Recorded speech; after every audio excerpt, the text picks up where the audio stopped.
Hi, and welcome to another edition of Todd Talk, where we take teaching theory and turning into teaching practice. The theme for this month is going to be the grouping of gifted students and how there are various ways to do that. In the 22 years that I have been teaching gifted or coordinating gifted, the one thing I have discovered is that there's no one right way to do it. What there is what is right for your district. And this is going to depend on a few factors. It's going to depend upon your student population. So how many gifted students do you have in your population? What are they gifted in? So are they gifted in various things? Is there a concentration in math or reading or some other subject area? It's also going to depend upon the teachers that you have and their qualifications for teaching gifted students. I mean, putting gifted students together is always a great thing, but if you don't have the right teacher for that, then it's kind of a moot point. So you have to consider all of those factors. So this particular Todd Talk is going to be talking about the idea of a magnet program. A magnet program is simply pulling all the kids in from the district into one remote area. So I've had the privilege of working in two different magnet programs at two different districts, and they worked a little bit differently from one another, but the essential basics of it were that we had multiple buildings that had gifted students. And in those buildings, you would maybe have 5 to 10 gifted kids in a classroom, and then everyone else in the classroom was not identified as gifted. And so it became a challenge for teachers to try to meet the needs of those gifted kids and the needs of their lower kids and the needs of their middle kids. So we decided to pull all the gifted kids into one class so that the entire class will be made up of gifted students. And this does a few things. One thing it does is it makes it better for the teacher to be able to meet the needs of these students. Gifted students, just like special ed students, has special needs that need to be met. And if we're not meeting those needs, then that student is not going to grow and is not going to become a better student as a result of that. So we have to make sure that we are putting them, challenging them at the level that they're able to. And so that's what having a magnet program like that does. You put all of the 5th grade gifted kids into one classroom, and then the teacher knows that she's dealing with gifted students and that she can challenge accordingly. She can, use higher level questioning. She can use different authentic learning strategies. There's lots of things that you can do with them that you can do with regular kids as well. But the fact that the gifted kids can move faster as well. So you can always, go at a quicker pace or go deeper into something as a result of that. The second reason why it's a good idea to have a magnet program is it puts all of your professional development in one area as well. So in other words, if I have teachers spread out among 7 or 8 different buildings and each one is teaching gifted, getting professional development can be kind of tricky, because especially if they're high school or, they're different levels, high school, middle school, elementary, where they're starting at different times. So getting them into one room to work on professional development and to collaborate, quite frankly, is difficult. So when you pull a magnet class together, and so you may have multiple teachers teaching on this, and the particular magnet program I'm in now, we have 8 different teachers. So we have 3 at the 4th grade level, 2 at the 5th grade level, and 3 at the 6th grade level. And so we get together when it's time on professional development days, and we collaborate with one another. We talk about issues that we're having with our students and successes, and we're able to have a collaborative environment as a result of that. And that's really valuable, in that you have all of your teachers together and you can do that.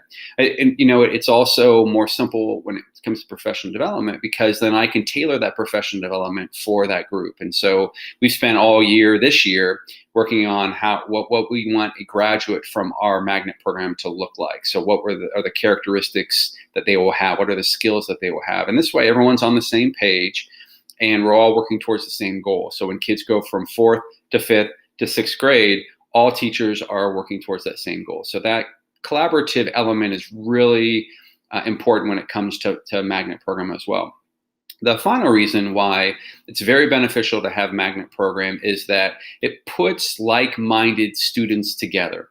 I mentioned before, in some buildings, we may only have 3 or 4 gifted kids in a class, and they stand out because not because they're better than people, but just because they think differently. Things may come quicker to them, and so as a result, they're going to stick out, and so they're not going to, and they may be embarrassed that they're sticking out, so they may kind of play dumb, as some gifted students have done in the past, or underachieve. So by pulling all the kids into one location, what you can do is you put kids together with other kids who are like them. There's a difference between what they call peer mates and age mates. In the United States, for better or for worse, when kids get around the age of 6, they all enter kindergarten together. But we all know that those kids are at different levels. So some kids come in knowing their colors, some kids don't. Some kids come knowing how to do basic math. Some kids have never seen math before. So there's all various levels. And so, if you are one of those students that is a 6-year-old who can read at a 3rd grade level and math pretty well, it's going to be difficult for you to find a peer in that class who's at that same level as you. But by putting all the students in a gifted magnet program together, they're able to find peers. The one thing that I often hear from parents is that this is the first time that their child has had a friend, because these kids are having similar conversations. And it's not to say that all gifted students are the same, but it tends to, we tend to want to gravitate towards like-minded individuals to ourselves, whether it be politics, religion, education, whatever. And same goes with gifted kids. So gifted kids, are somewhat like-minded, and as a result, they're able to, find people that they can relate to, and that they feel a more sense of belonging. And so the way we set up our magnet program, and I have 2 different versions. So in one district, we had it 5th, 6th, 7th, and 8th. And we looped kids. So in other words, we had our math teachers and our language arts teachers teaching 2 grade levels. So they would teach 5th and 6th grade, and another one would teach 7th and 8th. And so they would have those kids for 2 years' time. I really enjoyed the looping aspect of it because you really got to know your kids. Being the social studies teacher, I actually had kids for 4 years. So I had them in 5th, 6th, 7th, and 8th. And as a result, I really knew those kids by the time they were in 8th grade. They knew me really well. They knew what my expectations were. We could start the first day of school. We weren't going over expectations and rules and things of that nature. We were just starting into what we needed to start into because we were aware of each other. And so I really enjoyed that looping process. The current district I'm at, the way that we do the magnet is teachers are at a specific grade level. So we have, like I said, 3 4th grade teachers, 2 5th grade teachers, and 3 6th grade teachers. And that changes depending upon the number of students that we have. So we used to have 2 4th grade and 3 5th grade. And and eventually we're probably going to have 3 3 and 3. But so what that looks like is we do collaborate together as a team quite a bit, but there's not a lot of cross grade work going on. In other words, we don't have 5th graders doing 6th grade works with the 6th grade teachers and so on and so forth. So, that is the disadvantage of doing it like that. But there are other advantages that are really good, such as having someone who's very confident in their content and is familiar with it, because you don't want to put someone in a class that they're not familiar with teaching or they're not comfortable teaching. So there are lots of things to consider when you are going to do a magnet program for your gifted students, but here are 5 of the big ticket items that you should consider, things that came up in both instances when we formed our magnet programs and my experiences. The first of which is, do you have enough students to create a magnet program? I came in both districts that I did the magnet programs with. They were fairly sizable districts. They had 10,000 students and 9,000 students, so there was a large pool to choose from. And so we set a consistent criteria where students had to be cognitively gifted as well as gifted in reading and in math. And even using that criteria, we were able to generate enough students to whereas we had 2 to 3 classrooms full each grade level. If you were in a smaller district, a magnet program might not be the best fit because you may not have enough kids to create this magnet. You might be better off just doing clusters or resource rooms or things of that nature because the population is just not as large. If you come from a really large district, like a city schools, which are typically large, then you would consider having a magnet school. So students would come from all over the district and come to one school rather than have this magnet program housed in a building that shares it with other students as well. The second thing to consider is, how do you convince the powers that be that it's worth the cost? So that's the thing that will come up from your board and from administration is, how much is this costing the district and is it worth it? And there's a few arguments you can make with that. First off, you're meeting the needs of these kids. I mean, gifted kids have needs just as any other kids do, and by not meeting their needs, that's kind of a disservice to them. And so it definitely should be worth the cost if you look at it through that. I mean, altruistically. However, sometimes it does come down to the bottom line. So one thing that you can rest assured them, is that you're going to use with staff within your district already. So it's no new hires. You're just shifting people around.